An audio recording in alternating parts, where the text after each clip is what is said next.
Exit les deux Kevin, c'est désormais Rick Rieder qui est présenté pour prendre la suite de Jérôme Powell à la tête de la Fed. Donald Trump l'a qualifié de très impressionnant. Il est directeur des investissements chez BlackRock. Il n'a donc pas un profil académique. Alors notre débat entre Jean-Marc Daniel et Emmanuel Le Chypre, c'est très BFM Business Canal historique.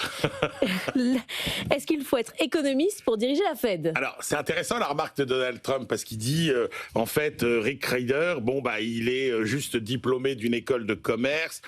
Il n'a pas de doctorat, comme beaucoup de ses prédécesseurs. Il n'a jamais travaillé pour la Fed. Il n'a jamais eu de responsabilité gouvernementale. Et tout ça est considéré comme un grand avantage. Alors, est-ce que c'est si intéressant que ça d'être presque un autodidacte de la Banque centrale? En fait, c'est assez dur d'aller chercher les bonnes caractéristiques académiques. Les économistes, effectivement, il y en a eu des très bons. Si vous prenez effectivement Paul Volcker, c'est l'icône du banquier central qui a fait son job contre vents et marées, contre la politique. Ben Bernanke, il a quand même plutôt bien géré la crise de 2008. Après, Alan Greenspan était aussi économiste, mais c'était un mauvais économiste. Je rappelle qu'avant d'être banquier central, il dirigeait un institut de prévision qui était régulièrement classé dans les plus mauvais de Wall Street. Vous savez, voilà. Et alors, après, il y a les profils qui sont plus des banquiers. Et là, moi, j'ai tendance à penser que c'est encore plus inquiétant d'avoir un profil de banquier. Alors, par exemple, je ne sais pas comment classer Mario Draghi, Jean-Marc, parce que Mario Draghi, il a été prof d'économie, il a été chez Goldman Sachs. Pour moi, c'est l'incarnation du banquier central qui a trahi sa mission, puisque, effectivement, il a fait tout le contraire à la tête de la BCE de ce qu'était censé faire une banque centrale indépendante. Non, moi, j'ai envie de dire...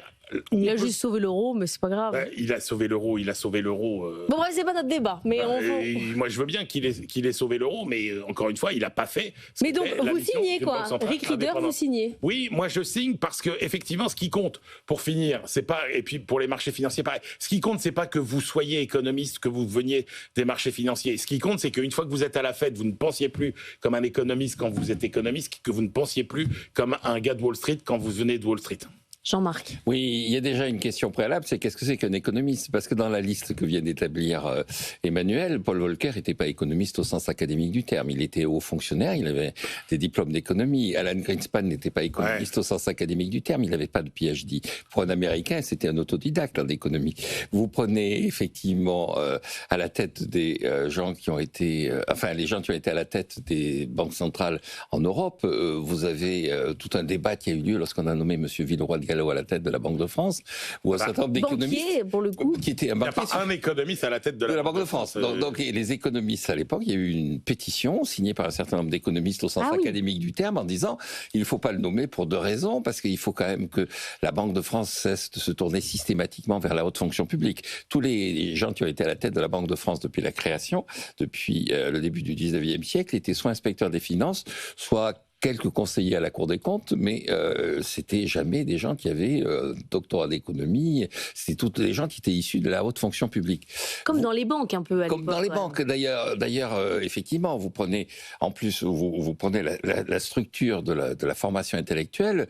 Aux États-Unis, le monde universitaire produit des économistes. En France, c'est l'école normale supérieure et l'école polytechnique qui produit des économistes. C'est pas le monde universitaire traditionnel qui produit des économistes. Donc vous avez des profils très divers, et je crois que le véritable enjeu, c'est effectivement, et là je rejoindrai en partie ce que vient de dire Emmanuel, le véritable enjeu, c'est une fois qu'on vous a donné une mission, est-ce que vous êtes à même de remplir cette mission? Madame Lagarde n'est pas économiste, elle ne s'est jamais prétendue comme telle, elle était ministre de l'économie, mais elle n'était pas économiste. Et donc la question qui se pose, c'est effectivement pour des fonctions, mais qui dépassent encore une fois la Banque centrale, est-ce qu'il faut nommer un économiste à la tête du ministère de Bercy? Est-ce qu'il faut nommer un médecin au ministère de la Santé, etc. De la Santé? Est-ce qu'il faut nommer un ingénieur des ponts à la tête du ministère du Transport et de l'Équipement? La question, à mon avis, se pose dans des termes qui sont apparemment assez évidents, qui en fait sont assez frelatés. Non, la véritable chose, il faut nommer quelqu'un de compétent et surtout quelqu'un qui respecte une mission. Et la Banque centrale maintenant a des missions. Et ce qui est intéressant et inquiétant dans ce qui se passe, c'est que ces missions sont remises en cause en ce moment systématiquement. Alors on parle aux États-Unis, mais au Brésil, on a nommé comme gouverneur de la Banque centrale fidèle de Lula, qui est en train de s'opposer à Lula parce que lui, il dit être banquier central, c'est non pas obéir et non pas faire donner satisfaction à mon ami Lula, c'est donner satisfaction et remplir ma mission. On vient de nommer en Indonésie comme numéro 2 de la Banque centrale le neveu du président de la République, et sa compétence essentielle, c'est qu'il a un rapport direct avec le président de la République. La question qui va se poser, c'est comment il va gérer ça. Et alors, je pense que la véritable conclusion de tout ça, c'est ora fugit, ius stat. C'est-à-dire, les circonstances peuvent évoluer. Ce qui est important, c'est qu'on respecte la règle, le droit. C'est-à-dire qu'une fois que la règle est établie, la personne à qui on confie cette règle... Ça n'a pas l'air d'être ce que veut Donald Trump. Oui, mais sauf qu'on a quand même beaucoup d'exemples où c'est finalement la fonction qui fait l'homme. C'est-à-dire que, honnêtement, Jérôme Powell... On peut se révéler. Qui aurait pu prétendre, qui aurait pu penser qu'il résisterait autant, finalement, à Donald Trump. Regardez en Turquie, par exemple, où les pauvres banquiers centraux, soi-disant indépendants, sont limogés les uns après les autres parce qu'ils essayent de remplir leur mission. Regardez la Fed dans les années 70, Arthur Burns était totalement décrédibilisé parce qu'il avait finalement, il s'était soumis au diktat de Nixon. Donc c'est vrai que finalement le grand banquier central, c'est celui qui fait preuve de caractère pour finalement remplir sa mission et s'opposer à toutes les pressions politiques. Moi, j'aimais bien, il y avait un banquier, vous êtes trop jeune, Laure, pour avoir connu Otmar Hissing, qui était l'économiste en chef de la Bundesbank dans les années 90 et qui avait eu cette très belle phrase, alors qu'il n'était pas le premier à avoir, je crois que c'est une phrase aussi de William McShane-Martin qui disait, en gros, le banquier central, c'est celui qui ferme le bar à 2h du matin quand la fête bat son plein.